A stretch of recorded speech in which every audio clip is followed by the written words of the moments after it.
Our first guest today is the Director of Land Operations with the Niagara Peninsula Conservation Authority. Adam Christie is with me in our studio. Adam, we're going to talk about Cave Springs today.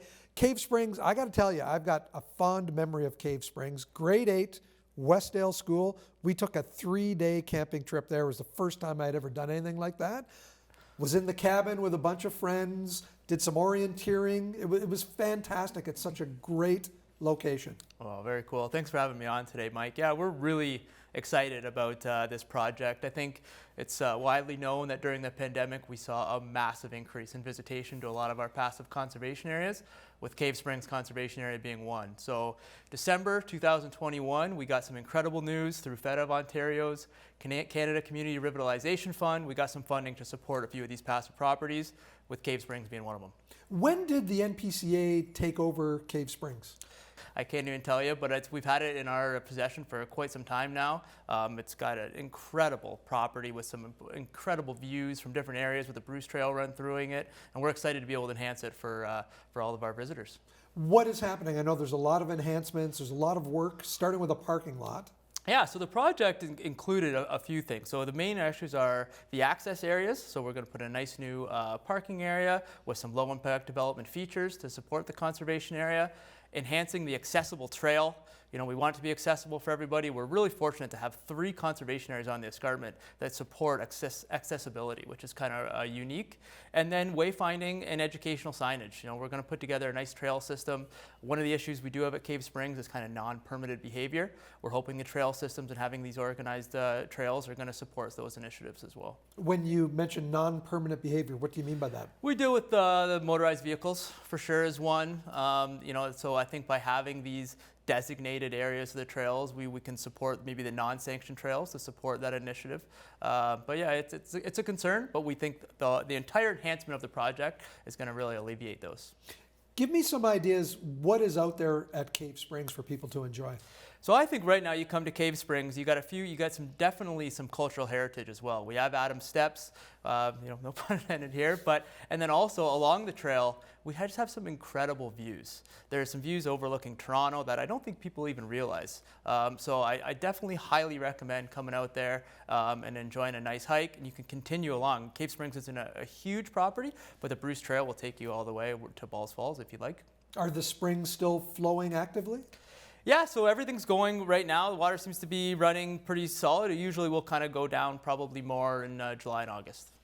And when you look at the volume of people that come through there, what is it like compared to some of the other NPCA properties? It's a good question, but we really saw an increase through the pandemic. So it was maybe not one of our more well-known ones, but I think it got, when people started realizing kind of how beautiful the trails in the area are, we saw a major increase, and that's kind of the reason we wanted to support this with this initiative. So yeah, we're pretty excited. I think even as people know, and with the parking area, with a proper entrance, people are going to really start to enjoy this conservation area. Work is going on now?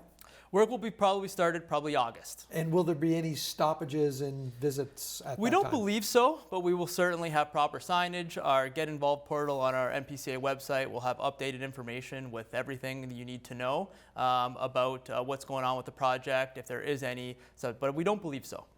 When you look at your other properties, can you explain what's happening at some of those as well? Is there any more reforestation going on? I know there's been a bit over the last couple of months. Yeah, well, we're excited. The project and the funding includes enhancements at 6 conservation areas. So St. John's Pond is another one of our conservation areas that we're going to support the access area and improve the accessibility of the trail. And conservation areas like Beamer, Rockaway, and Louth, we're going to work at enhancing all of the trails, the boardwalks, and different areas within them to really enhance these properties. We know there was a major increase. We know they're loved, and we're fortunate and excited to be able to support these and enhance them. This summer, are you seeing volumes coming back down to normal levels? Yeah, it's a good question. We think it's not reduced back to pre-pandemic levels. We're still seeing an increase, maybe not quite as much as we've had the last 2 years. We're still seeing our membership passes, our different visitation. We have trail trackers. We see that they're still high, maybe 90% of what it was the last 2 years. So still high, and we expect, I think people really like what they were found, and maybe a lot of people that didn't into the hiking and now think it's something they really like to do. With the increase in visitors, are you getting more interest in volunteers? Yeah, we have a great volunteer system. We work with the Bruce Trail Club very closely, and I know they're always actively recruiting if anybody wants to support out there. But we do get a lot of volunteer support. We need them. We can't do what we have. We have a pretty skeleton crew. As you know, like we need our volunteers and certainly appreciate all the work they do. Also, with the increase in the number of visitors, I'm hoping you're getting more donations to the foundation. Well, we hope so too. We hope that will come, and I know we're excited we're in the real building stage of the foundation, and really looking forward to some future events and getting that word out there. The foundation is planning a golf tournament, I know. That's a great. We are September 16th, Whiskey Run. It's going to be a great day, and we're excited, and hopefully we can get a great turnout to come out there and support some incredible initiatives. When you peer into the future for the NPCA and you look at what else needs to be done beyond the work that you're completing right now, what's on your wish list for the next, I don't know, maybe 5 years or so? I think really just continuing along. I know for myself, overseeing our conservation area division, I think a lot of our properties are a bit underrated and not knowing some of the features that they have. More of our passive conservationists, I think everybody knows our campgrounds. They know the Balls Falls, they know the Bimbrook.